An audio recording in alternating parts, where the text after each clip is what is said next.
Bienvenue sur Top Invest, la chaîne des tops d'investissement. Ici, on parle essentiellement d'entreprises de qualité. Avons-nous une opportunité d'investissement sur la compagnie Checkpoint? C'est la question à laquelle on va essayer de répondre en se basant sur les états financiers. Donc, ceci représente uniquement mon point de vue et non un conseil d'investissement. Donc, Checkpoint ici, c'est une compagnie qui exerce dans le secteur de la cybersécurité, notamment avec son système de pare-feu Firewall One.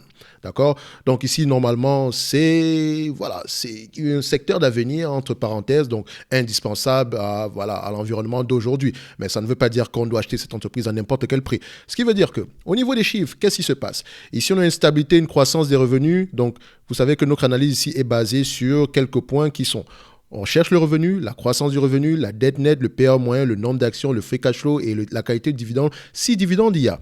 Donc, ici, en termes de revenus, quelle est la stabilité? On se rend compte ici qu'on a une stabilité des revenus, une croissance des revenus, 1 milliard ici, 1 milliard 300 à 2 milliards 167 en date d'aujourd'hui. La croissance est là, même si elle est de moins en moins élevée, c'est qui est le cas ici. Donc, c'est l'occasion généralement de vous dire ici que si vous voyez une entreprise avec par exemple 15-13% de croissance, ça ne veut pas dire que l'année prochaine et les 5 prochaines années, ce sera le cas. C'est pour ça que j'ai tendance à diviser par deux toute croissance que je trouve. Sauf si la probabilité qu'elle soit stable au moins dans le futur est élevée. Donc, vous constatez ici que on avait 13% en 2012 sur les 3 prochaines années, sur les 3 dernières années. Donc, quand on dit 2012, ça veut dire qu'en 2011, en 2010 et en 2009. Donc, c'est ce qui nous donne ici en 2012 en moyenne 13%. Donc, si vous remarquez maintenant, dans les 3 années qui ont suivi, donc 1, 2, 3, cette croissance-là a été divisée par 2.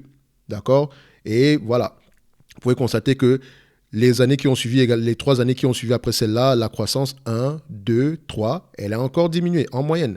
C'est la raison pour laquelle il faut prendre la croissance avec des pincettes. D'accord? Donc, ici, on a 5% de croissance. Rien ne nous garantit qu'on n'aura pas moins que ça dans le futur. On peut avoir 5% minimum, comme on peut avoir moins de 5%. Si on a plus, tant mieux. L'essentiel ici, c'est de se protéger. Sur le dernier trimestre, ici, on a 7% de croissance. Et la croissance ne vaut rien si vous ne savez pas quelle est la taille du marché, quels sont les différents défis, quels sont les avantages, et ainsi de suite. Donc, il faut lire les rapports financiers. Donc, ici, en prenant 5% de croissance, je suis gentil. D'accord? Je suis assez gentil. Vous avez le droit d'être totalement pessimiste. Vous pouvez même mettre 0% de croissance si vous voulez. Donc ici, on est à peu près aux alentours, les revenus sont à peu près de 2 milliards 200. D'accord? Je prends sur les 12 derniers mois, même si on n'a pas encore eu les résultats financiers de 2022, mais on est sur une bonne tendance.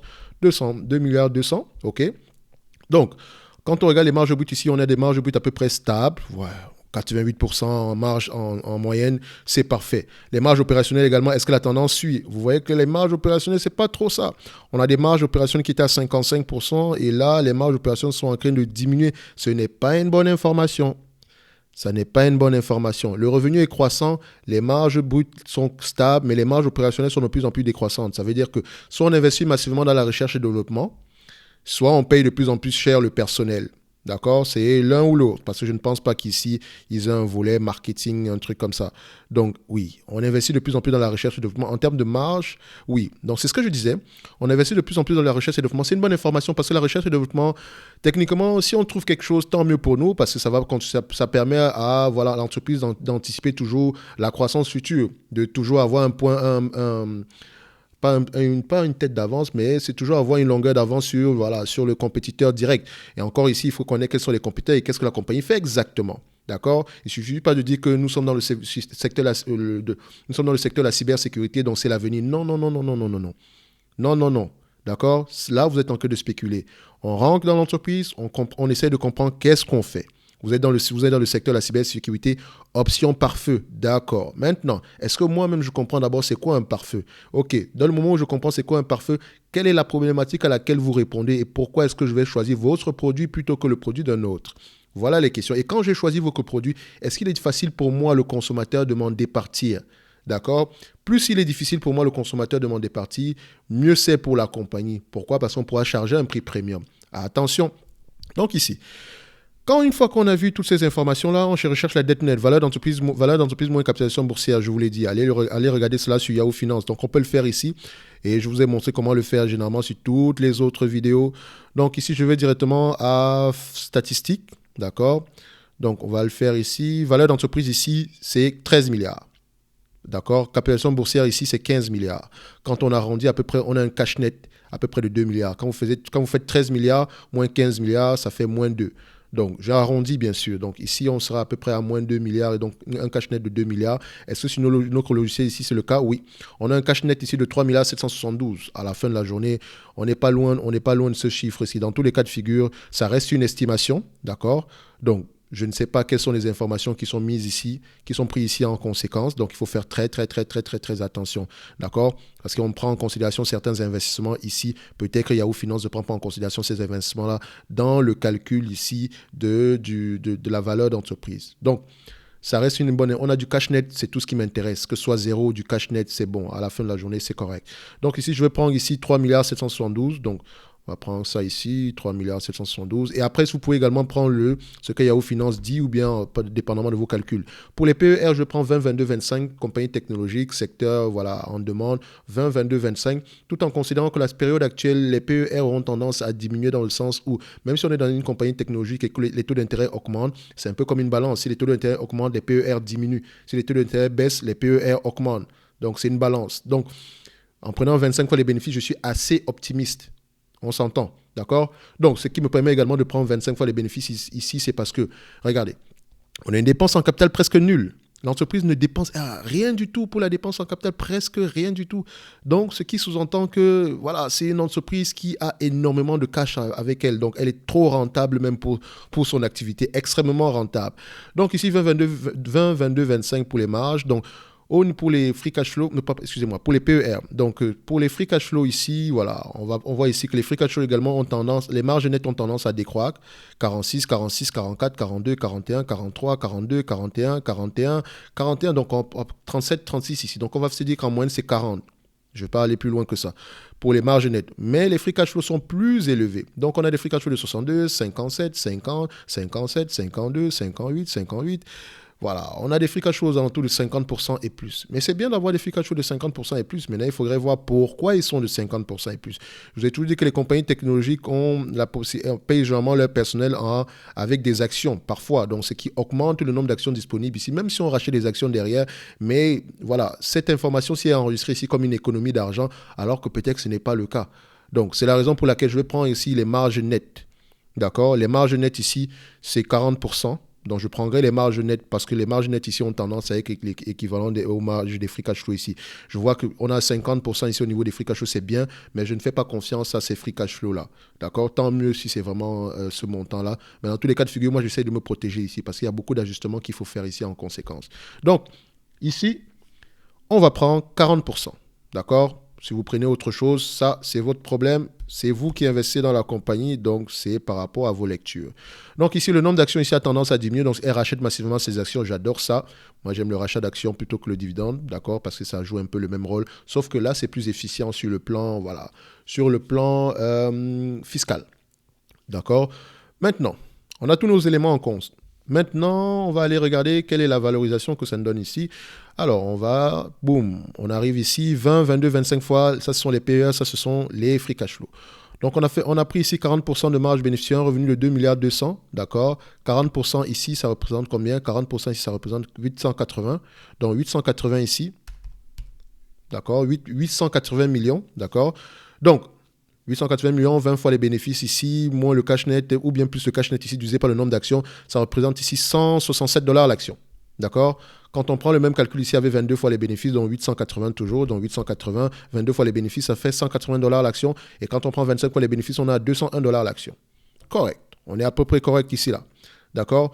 Donc, vous constatez ici que, voilà, si on reste ici à 40, sans croissance, bien sûr, on est à ce niveau-là. Maintenant, si on ajoute la croissance ici, j'avais estimé que, je n'ai même pas estimé, donc on avait pris 5% de croissance ici sur les 5 prochaines années, en moyenne, d'accord? Attention, il faudrait lire qu'est-ce que le management pense par rapport à ça. Ça veut juste dire que, admettons qu'on prend l'entreprise ici à 25 fois les bénéfices. Non, je vais prendre sur un seul calcul ici. Donc, on est à 480, donc ça fait 1123. Donc, on va prendre ici 1123, 1, 2, 2, 3. Donc, à peu près, on aura une valorisation aux alentours de 248 $ ici l'action. D'accord? Avec une croissance, et si l'entreprise s'échange à 25 fois les bénéfices, on sera à 248 $ l'action. Si on est à 20 fois les bénéfices, on sera à 204 $ l'action. Donc, si on revient ici à notre hypothèse de départ, sans croissance, à 25 fois les bénéfices, donc on se dira que voilà, il y a de fortes chances qu'on soit au moins à 200 $ l'action. D'accord? Si le business continue à être aussi rentable Et votre rôle en tant qu'investisseur, c'est d'anticiper les choses. Et laissez-moi vous dire que les chiffres ne vous permettent pas d'anticiper. D'accord? Donc, ça vous donne la situation de l'entreprise dans une période passée. Et dépendamment de cette situation, on peut apprécier est-ce qu'il y a une certaine tendance qui se démarque. D'accord? Donc, ici, quand on a ces revenus-ci, même présentement, moi, je veux savoir si on a au moins la garantie d'avoir les revenus stables dans le futur avec les marges actuelles. Moi, je suis correct. Le prix actuellement pourrait représenter une opportunité d'investissement. Mais également, les analystes ici, presque, ils prévoient. Donc, je n'ai pas souvent tendance à regarder ce que les analystes pensent parce que je fais toujours mes propres analyses moi-même. À la fin de la journée, les analyses, c'est juste les chiffres qu'ils vont vous présenter ici, ce que je fais également. Mais au moins, je vous dis pourquoi est-ce que je prends tel chiffre ou tel chiffre. D'accord? Ici, on a juste des chiffres qui sont placardés là, on ne sait pas pourquoi. Peut-être que c'est une analyse qui est trop optimiste ou bien une analyse qui est trop pessimiste. Dans tous les cas de figure, moi, je vous ai toujours dit, je suis toujours en phase avec le minimum. Tant que si je prends l'avis des analystes et que je me rends compte que le prix actuel est même inférieur au minimum de ce que les analystes pensent, je prendrai le minimum, je me dirais qu'au moins c'est là, c'est correct. Donc le maximum ici c'est 164$ l'action, le minimum ici c'est 115$ l'action, la moyenne c'est 140. Donc ils sont encore plus pessimistes que moi. Moi je dis en moyenne on sera aux alentours de 200$ l'action par an. Donc c'est à vous de voir maintenant. Qu'est-ce qui se passe? Pourquoi est-ce que l'entreprise va atteindre la décroissance? Est-ce qu'ils ont un produit qui sera bientôt démodé? Parce que ça change très très rapidement ici. D'accord? Donc il faut aller regarder cela ici. On ne veut pas se retrouver en train d'investir dans une compagnie qui est en train de mourir, même si les chiffres sont encore beaux ici. C'est pour ça qu'il faut comprendre ce que l'entreprise fait. Et si vous ne comprenez pas, vous êtes en train de spéculer. Si vous ne comprenez pas, mais vous investissez quand même, vous êtes en train de spéculer. Et si vous êtes d'accord avec ça, tant mieux pour vous, d'accord? Mais il ne faudra pas vous plaindre après, pourquoi est-ce que ça chute, machin. Tu sais que dès le départ, tu ne savais pas ce que la compagnie faisait exactement. C'est la raison pour laquelle, voilà, tu as investi en te basant sur des chiffres uniquement, sans toutefois faire parler ces chiffres-là. Donc, 880 millions en termes de free cash flow, c'est bien. Moi, je veux savoir, est-ce que c'est durable? Pourquoi est-ce que ça sera durable? Quelle est la taille du marché? Pourquoi est-ce que la croissance va continuer? Voilà des questions que je me pose. Et généralement, ici, il faut également savoir quelle est la problématique à laquelle je réponds précisément pour le consommateur final? Et est-ce qu'en période d'inflation, j'aurai la possibilité d'augmenter mes prix? Ou bien, voilà, en termes de dépenses moyennes, combien est-ce que mon logiciel coûte en termes de charges en moyenne pour le consommateur final? Si ça représente, par exemple, moins d'1% de ses revenus, mais que je suis tellement indispensable, ça veut dire qu'on peut quand même arriver à 2. Vous voyez ce que je veux dire? Donc, voilà des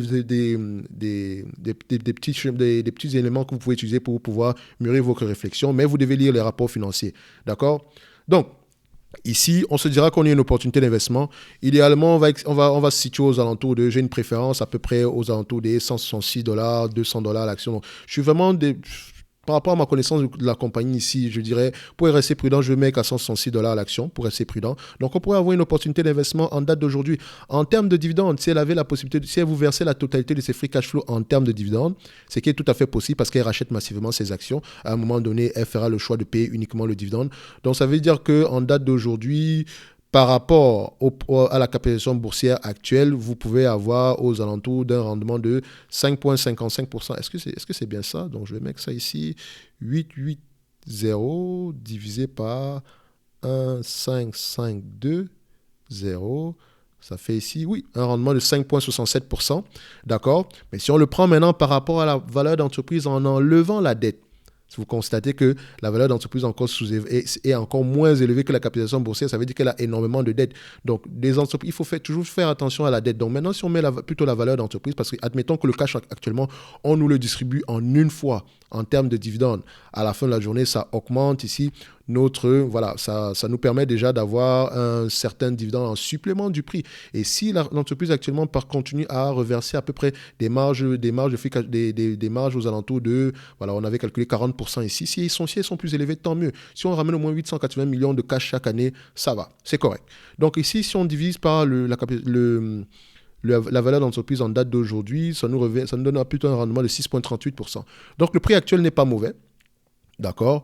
Il ne prend pas en considération une quelconque croissance, d'accord? Et ça pourrait être une opportunité d'investissement en date d'aujourd'hui, dépendamment de X ou Y éléments. Je vous ai donné à peu près pourquoi est-ce que je pensais qu'on pourrait aller plus loin que ça. Dans tous les cas de figure, sachez que le free cash flow ici peut vous donner une information totalement différente de la marge nette. Moi, j'ai pris 880 millions, je me protège. Si on a des free cash flow réels à 1,1 milliard, tant mieux. Je ne cherche pas à avoir précisément raison. Je veux avoir le moins de tort possible. Mon but déjà est de ne pas surpayer pour l'entreprise. Et au prix actuel, je me dis que je ne surpaye pas. Donc, c'est une bonne entreprise, mais vous devez lire vos rapports financiers pour investir avec conviction. Dans tous les cas de figure, je vais la mettre ici. C'est une entreprise à avoir dans sa watchlist. Elle a un excellent passif et peut-être un futur à peu près correct, d'accord? Mais tout va dépendre de vos lectures. On se donne rendez-vous sur la prochaine vidéo et d'ici là, portez-vous bien. Merci.